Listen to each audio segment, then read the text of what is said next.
Selamat datang di Pojok Santai. Sebelum Anda mendengarkan audiobook ini, kami menginformasikan bahwa channel ini adalah review audio dari buku yang ada di Indonesia. Untuk membaca keseluruhan buku ini kami menyarankan membeli buku aslinya di toko buku kesayangan Anda, baik offline maupun online. Keberadaan channel ini dimaksudkan untuk membantu Anda mendapatkan pengetahuan dari buku-buku kesayangan Anda. Jangan lupa untuk subscribe, like, dan komen. Selamat datang di Pojok Santai, channel khusus yang membahas komik dan novel dengan cara asik.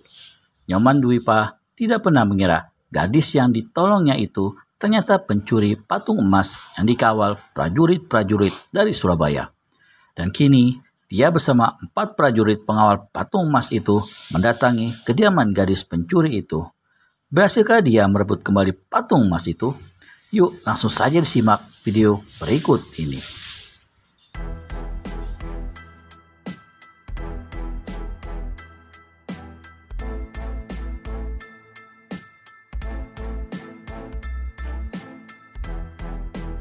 Nyoman Dwipa tertawa lalu menjawab, "Jauh dari itu, Warok. Justru aku datang ke sini untuk menebus kesalahanku terhadap prajurit-prajurit Kadipaten Surabaya ini. Satu-satunya jalan untuk dapat menebus kesalahanku itu ialah meminta kesudianmu untuk mau menyerahkan kembali patung emas yang telah dirampas oleh adikmu itu." Nyoman lalu menggoyangkan kepalanya ke arah Luh Bayan Sarti. Gadis itu tertawa cekikikan. Bola matanya sejak tadi tidak lepas dari memandangi paras Nyoman Dwipa yang gagah cakap itu. "Enak betul bicaramu.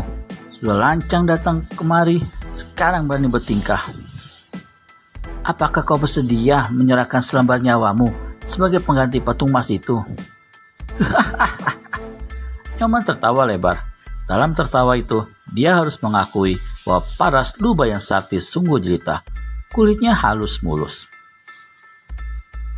Sungguh sangat disayangkan darah sejelita ini hidup menjadi perampok, berbuat kejahatan dan diam di tengah-tengah manusia-manusia kasar. Sementara itu, Warok Gede Jingga mengusap-ngusap dagunya yang penuh dengan brewok. "Selembar nyawaku bukan apa-apa," terdengar suara Nyoman Dwipa menjawab pertanyaan Luh Bayan Sarti tadi. "Yang penting, patung emas itu harus diserahkan pada ketiga prajurit ini." "Kalau begitu, biar ku tebas dulu batang lehermu. Kalau sudah, kelak patung emas itu akan kuberikan pada manusia-manusia jelek ini." "Oh, serahkan dulu patung emas itu pada mereka," ujar Nyoman Dwipa. Luh Bayan Sarti mendelikan kedua matanya. Sreng! Gadis ini mencabut pedang peraknya. "Tahan dulu, Sarti," kata Warok Gede Jingga sambil memegang bahu adiknya ketika gadis itu hendak melompat ke hadapan Nyoman Dwipa. "Sebaiknya kita atur begini saja, orang muda. Karena patung emas itu boleh dibilang milik ketiga kunyuk-kunyuk Kadipaten Surabaya ini, maka aku persilahkan mereka turun tangan sendiri. Jika mereka bertiga berhasil mengalahkanku, kuserahkan patung itu kembali pada mereka. Tapi kalau mereka kalah, patung emas itu tetap milikku dan mereka aku bebaskan. Untuk itu, kau harus mempertaruhkan batang lehermu."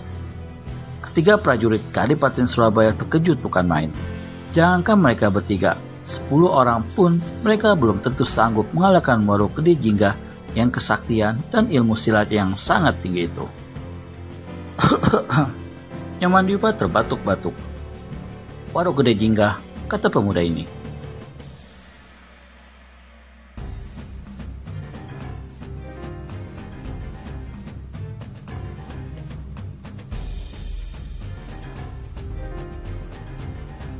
"Karena aku yang punya gara-gara, maka biarlah aku mewakili ketiga prajurit itu untuk memenuhi permintaanmu tadi."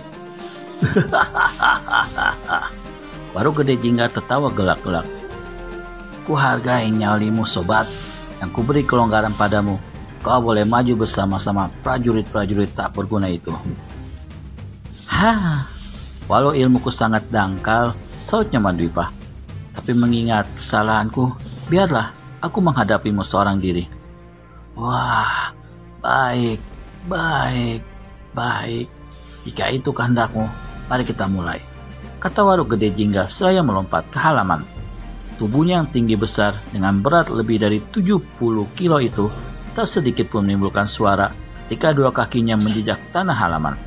Satu petanda bahwa ilmu meringankan tubuhnya sudah mencapai tingkat yang tinggi.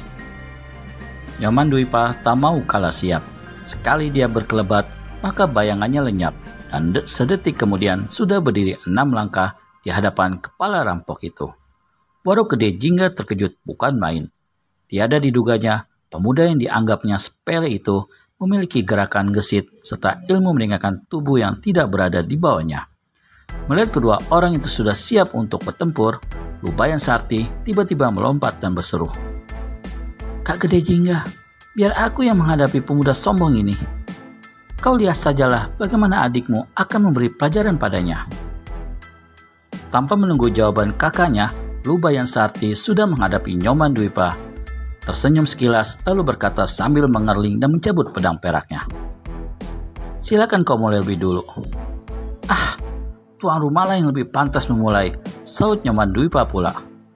"Kuharap kau benar-benar memberi pelajaran berguna pada orang bodoh macamku ini, saudari."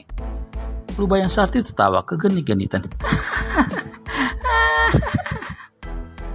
"Kau hati-hatilah orang muda, karena pedangku ini tidak bermata."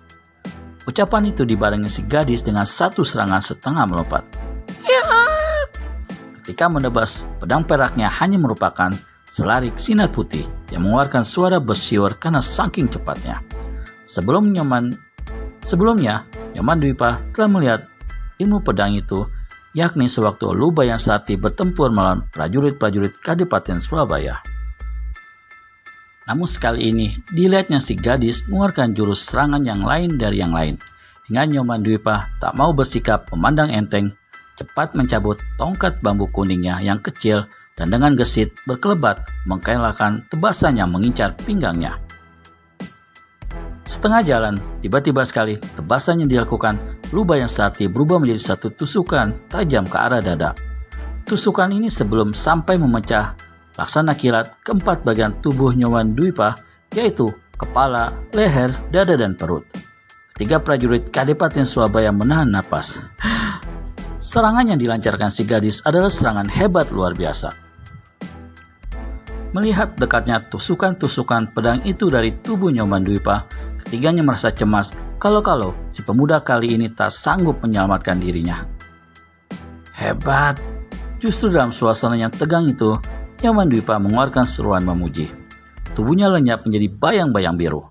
Dan di antara bayangan biru itu, berkelebatlah selarik sinar kuning. Itulah sinarnya bambu kuning di tangan Nyoman Dwipa. Melihat lawan memiliki ilmu meringankan tubuh yang hebat, maka Lubayan Sarti kerahkan pula ilmu meringankan tubuhnya. Hingga dalam jurus pertama itu, keduanya sudah merupakan bayang-bayang saja. Nyoman tersenyum melihat kecerdikan si gadis. Segera pemuda ini menggerakkan bambu kuningnya dalam jurus Gendawa Sakti membentur gunung. Jurus ini mengandalkan tenaga dalam yang dialirkan ke tongkat bambu kuning. Dalam jurus kedua, terjadilah hal yang sangat mengejutkan Waruk Gede Jingga. Sewaktu dalam jurus kedua, Lubayan Sarti kembali melancarkan serangan yang hebat.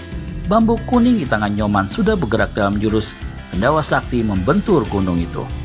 Lubayan Sarti heran ketika merasakan bagaimana tetakan pedang yang semula meluncur pesat, tahu-tahu dengan tiba-tiba sekali tersendat laksana diterpa oleh satu angin yang luar biasa dahsyatnya. Belum habis rasa herannya itu, bambu kuning di tangan Nyoman Dwipa tiba-tiba dilihatnya sudah berada dekat sekali di samping pedang peraknya. Lubayan Sarti seorang berpikiran cerdik. Dari gerakan bambu kuning itu dan mengetahui bahwa tenaga dalam lawan tinggi sekali, tahulah dia bahwa Nyoman Dwipa hendak memukul badan pedangnya dalam satu pukulan yang hebat, yang memungkinkan pedang perak itu terlepas dari tangannya. Karenanya, dengan sigap, gadis ini menaikkan tangannya ke atas, lalu membabat ke samping, menebas ke arah batang leher Nyoman Dwipa. Di lain pihak, Nyoman Dwipa tidak terlalu bodoh untuk menunggu lebih lama. Kedudukan tangan dan senjata lawan yang berada lebih tinggi di atas senjatanya sendiri, justru itulah yang dikehendakinya. Bambu kuning di tangan pemuda ini menerpa ke atas. Tahu-tahu Lu Bayansarti merasakan tangannya yang memegang pedang menjadi kesemutan.